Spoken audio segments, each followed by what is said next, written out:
पहले दिन से साफ था कि जो लोग आगू होकर इस पूरे आंदोलन की रूपरेखा रखकर बैठे थे, उनकी मंशा डे वन से साफ थी कि उनको राजनीति में उतरना उनका लक्ष्य है, ना कि संघर्ष करना।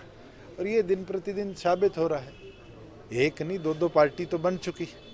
और मुझे तो लगता है ऐसे ऐसे आने वाले दिनों में जिन जिन प्रदेशों में चुनाव ड्यू है, वहाँ पर इसका असर देखने का काम करेंगे कि लोगों को कैसे मिसगाइड कर कर अपनी राजनीतिक चमकाने में कई लोग मैदान में उतरे हुए थे। संयुक्त किसान मोर्चा ने ये कहा कि ये सिर्फ किसान मोर्चा से अलग है, हटके है, एक बैठक की जाएगी।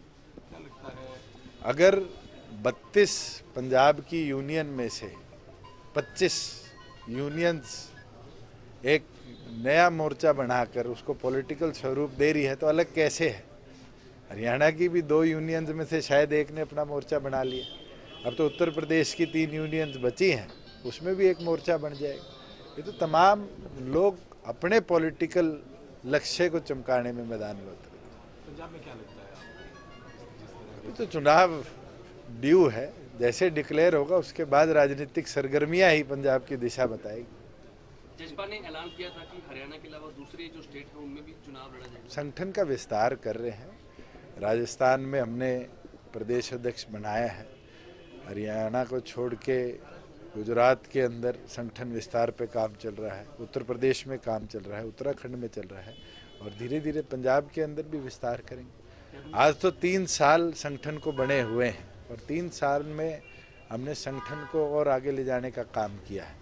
पर मैं ये मानता हूँ कि जितना हमारे साथियों ने काम किया, नए लोग जोड़े, उससे जननायक जनता पार्टी 3 साल में और बड़ी है, मजबूत हो। पहली चीज़ तो मैं क्लैरिफाई कर दूं, कर्फ्यू शब्द का कहीं भी प्रदेश सरकार ने इस्तेमाल नहीं किया।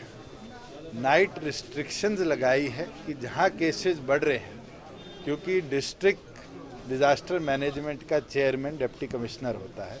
डिप्टी कमिश्नर परिस्थिति देखे, जहां नाइट रिस्ट्रिक्शंस लगानी है, बढ़ानी है, किन किन चीज़ पे पाबंदियां लगानी है, वो इस पे अपना निर्णय ले। ये तो हमने जिले वाइज छोड़ा है, जहाँ ओमिक्रॉन के एक वायरस की भी या कोरोना के भी एक पेशेंट की भी हमारे पास डिटेल ली है, वहाँ हम सख्ती क्यों करें? मगर जहाँ सख्ती करने की ज़रूरत है, दिल्ली के सराउंडिंग एरिया में वायरस का प्रकोप बढ़ा है, वहाँ धीरे धीरे रिस्ट्रिक्शंस हम बढ़ाएंगे।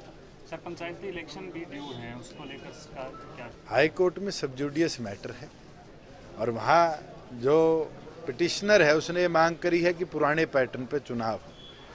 प्रदेश सरकार की ओर से क्लैरिफाई कर दिया गया कि हम नए पैटर्न पे जो महामहिम द्वारा अप्रूव्ड है, जिसमें महिलाओं को 50% का अधिकार, BCA को 8% का अधिकार मिले, उस पैटर्न पे प्रदेश सरकार चुनाव कराने के लिए पूरी तौर पर तैयार है। जैसे ही हाईकोर्ट अपना फैसला देगा, हम आगे की कार्रवाई के लिए लिख कर दे देंगे। देखिए, प्रदेश सरकार ने पिछले 2 साल में हरियाणा प्रदेश के आम जन को कैसे बेहतर और कैसे समय पर सुविधा मिले, इस पे काम किया और हर वर्ग को उसका लाभ हुआ।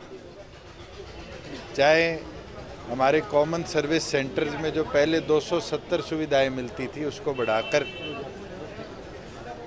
लगभग 600 के आसपास सुविधाएं हमने लाने का काम किया। अब हमारा यही संकल्प है कि 2022 के अंदर CHC को भी और मॉडर्नाइज कैसे किया जाए और 500-600 के बीच में जो सुविधाएं, इसको बढ़ाकर मेडिकल जो टेलीमेडिसिन है, इस तरह की मॉडर्नाइज सुविधाएं भी हम कॉमन सर्विस सेंटर से जोड़ने का काम करें। जहां एग्रीकल्चर की बात है, आज माइक्रो इरिगेशन पे मेजर फोकस देश में अगर किसी सरकार ने किया तो हरियाणा प्रदेश ने किया। किसान को 30,000 करोड़ से ज़्यादा पैसा डायरेक्ट खाते में किसी एक प्रदेश ने दिया है देश भर में, तो हरियाणा प्रदेश ने देने का काम किया है।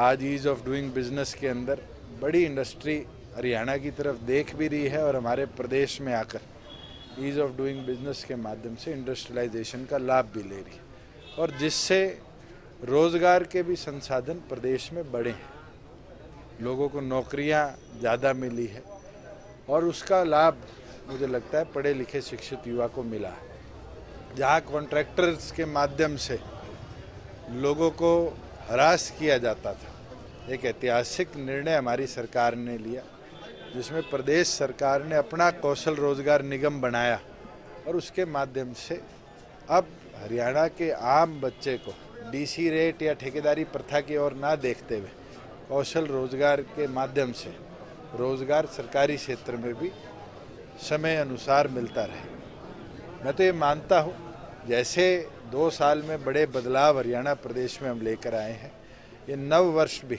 उस प्रगति को आगे लेकर जाएगा।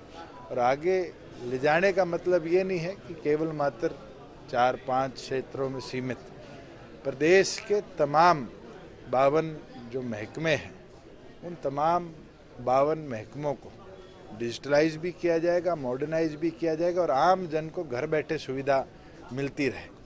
जैसे ये निर्णय सुशासन दिवस पर लिया गया कि अब जो बेसिक एप्लीकेशंस हैं, चाहे वो आर्म्स लाइसेंस तक की एप्लीकेशंस हो, वो पहले दफ्तरों के चक्कर काटने पड़ते थे, अब वो सब डिजिटलाइज कर आम जन को उसका भी लाभ हम दिलवाने का काम करें।